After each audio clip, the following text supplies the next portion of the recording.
In the early 20th century, Maria Zakharenko escaped from her home country of Russia, feeling the bloodthirsty Bolsheviks who were in the process of turning their native land into the political wasteland that was the USSR. She escaped over the border to China, who at that time had yet to be consumed by communism, as a temporary stopover on her way to the United States. However, it was in China that the superstitious Maria consulted a fortune teller, wishing to get an idea of what her journey had in store for her. The Chinese fortune teller gave Maria some very good news indeed, telling her that not only would she successfully make it to the United States, but that she would give birth to a daughter whose beauty would become globally renowned, but that under all circumstances, she should avoid so-called dark waters. Then, after making it all the way to San Francisco, Maria gave birth to a daughter on July 20th, 1938, naming her Natalia Nikolaevna Zakharenko.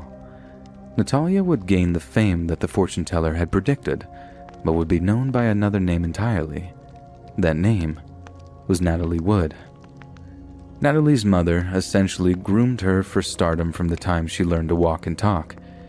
She sent her to singing, dancing, and acting lessons, training her to be a complete triple threat before parading her around movie studios in the hopes that she would be discovered and thus fulfill her destiny. It was such an intensive experience that it verged on abusive. Natalie's mother was utterly ruthless and unforgiving, separating her from her sisters and even denying her medical assistance for injuries in the instance that this would only make her stronger. Maria paid close attention to the prophetic warnings of the fortune teller too, and made effort to give Natalie a deeply ingrained fear of deep water. Yet despite her efforts, the fortune teller's predictions almost came true on the set of a movie called The Green Promise. During shooting, a young Natalie was set to run across a bridge that was set to collapse during a rainstorm, a bridge that just so happened to run over a pool of rough, dark water. The director insisted that the timing would be just right, and although there would be an element of on-screen peril, she would be entirely safe. But terrifyingly enough, one of the set staff happened to pull the collapse mechanism too early, and Natalie broke her wrist as she fell into the water. Her mother was distraught, believing she was about to see the prophecy of drowning come true before her very eyes. But the set staff, acting quickly, helped Natalie pull herself to safety as she struggled to do so with her broken wrist. If she wasn't terrified of water beforehand, she certainly was then. Maria refused to get her daughter any medical assistance for the broken wrist either, believing that an insistence on doing so would deter directors from hiring her in the future.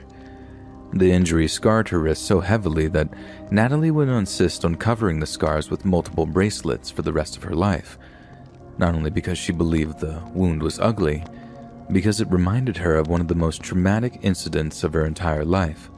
So traumatic that she never, ever learned to swim, and was reported to have panic attacks whenever she tried to wash her hair. Despite her traumas, Natalie had a long and successful film career, and would go on to wed fellow star Robert Wagner. They had a rocky relationship and actually got divorced and remarried before having their one and only daughter, Natasha. Then, during Thanksgiving weekend of 1981, Natalie, Robert, and another movie star, Christopher Walken, were enjoying some rest and relaxation aboard Wagner's yacht, named the Splendor, around the Catalina Island off the coast of California. Only one other person was with them, the boat's captain, a man named Dennis Davern. They spend the weekend shopping, sunning themselves, sailing, dining out, and profusely drinking. On the night of November 27th, 1981, after yet another evening of heavy drinking, an argument between Natalie and Robert broke out, one that grew so intense that Natalie demanded that Captain Davern take her ashore on the small dinghy that was kept on board the Splendor. The pair then spent the night in a hotel before returning to the boat the following morning, when Natalie and Robert apparently talked things out and buried the hatchet. The following night, Robert, Natalie, Captain Davern, and Christopher Walken went ashore to dine at a restaurant called Doug's Harbor Reef. Here they continued their stint of heavy drinking, reportedly ordering 2 bottles of wine, 2 bottles of champagne, and numerous daiquiris, with one of the waiting staff reporting that they barely touched their food. The four people were so intoxicated that the restaurant manager reportedly called harbor security to ensure that they made it back to their boat safely. That night, according to Captain Davern, Robert Wagner and Christopher Walken argued violently over politics, as well as the direction that Natalie's career should take. He has since stated that the argument grew so violent that one of the men threw an empty wine bottle at the other before Natalie had to get involved to separate the pair. The argument then shifts to one between Natalie and Robert, with Natalie apparently telling Robert that she'd had enough before retiring to her room for the night. At around 3:30 a.m. the next morning, on November 29th of 1981, a ship-to-shore call was made from the Splendor, one in which Captain Davern reported to the U.S. Coast Guard that Natalie Wood was missing. A search begins, one that ended just a few hours later at around 8 a.m., when Natalie Wood's drowned body is found floating near the ship's inflatable dinghy. The very same one she had used to escape the boat just 2 days prior. She was wearing nothing but a nightgown, a pair of socks, and a jacket. An autopsy showed that she had a blood alcohol content of 0.14%, almost double the legal limit for driving. There was also evidence that she had taken a rather large amount of powerful painkillers in the time before her death. She was just 43 years old when she passed away. Amazingly, on the day she died, Robert Wagner is not intensively questioned by police. It's only a few days later that the three men who were on the boat that night are brought in for questioning, and when they are, each tells a suspiciously similar story that details the evening's events. As a result, Natalie's death was assumed to be nothing more than an accidental drowning. The nation was dumbstruck by such a horrible, unforeseeable tragedy and mourned in tandem with Robert Wagner, who went on to raise their two daughters as a single parent, two daughters who were almost inconsolably distraught at the sudden death of their beloved mother. Natalie's death seemed to remain an open and shut case for an entire 30 years, until a shocking revelation turned public attention back onto the situation. Captain Dennis Davern, the man who had been captaining the Splendor that night, broke his silence on the case and came forward to state that he had in fact lied to the investigating law enforcement. The nation was shocked to hear that the argument that night between Walken and Wagner had not actually been rooted in politics, but the suspicion that Walken had been secretly flirting with Natalie whenever Robert Wagner's back was turned. Davern said that the incident with one of the men throwing an empty bottle of wine at the other was actually Wagner, hurling the glass bottle at Walken in a rage as he barked out, "What are you trying to do? Screw my wife?"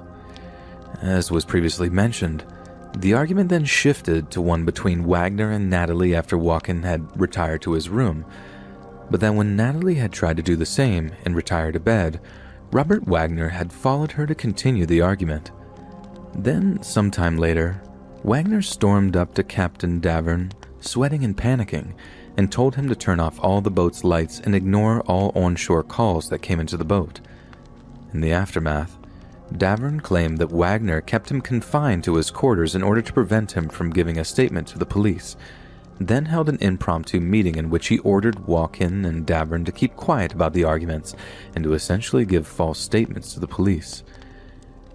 In light of such statements, police reopened the investigation into Natalie Wood's death in the year 2012. A re-examining of the information gleaned from her autopsy had one coroner declaring that she had died as a result of drowning, but also from other undetermined factors. Then, in 2018, Wagner was officially named as a person of interest in Natalie Wood's death.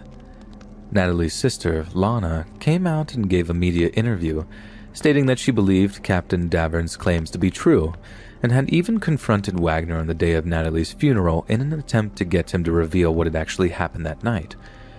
This culminated in an appearance on the popular TV show Dr. Phil, in which Lana and Davern publicly accused Wagner of being solely responsible for Natalie's death. However, Lana was keen to make it clear that she didn't believe it to be outright murder, and that she didn't believe Wagner ever really intended to kill his wife, but either became lost in his rage during a heat-of-the-moment decision, possibly denying Natalie help when she had fallen into the water while trying to leave the boat to go ashore, just as she had done just 2 nights previous. Despite the accusations from her sister, Natalie's two daughters, Natasha and Courtney, stand by their father's versions of events, saying he had done all he could to preserve their mother's legacy. Courtney is not even Robert's biological daughter, but adores him so much that she has even taken on his surname, potentially as a sign of loyalty and respect. She personally believes and has publicly stated that Captain Davern is a fabricator, one who simply wishes to make a name for himself, exploiting her mother's death for monetary gain, and these claims do carry some weight to them. For example, Davern not only took 30 years to come forward with his accusations, but was also, by his own admission, extremely drunk on the night in question. His story has apparently changed multiple times throughout the years, leaking seedy gossip to tabloid journalists the entire time. He had also written a book about the events of the night in question, one which has been analyzed and debunked by numerous people who assert that Davern's version of events are extremely spurious. When asked about Davern's claims, Robert's biological daughter, Natasha, has reportedly said, "He is somebody who I cannot even dignify with a response because he's so undignified." As for Christopher Walken, the only other person aboard the Splendor that evening, he hasn't spoken much at all about the incident, keeping suspiciously quiet over the years.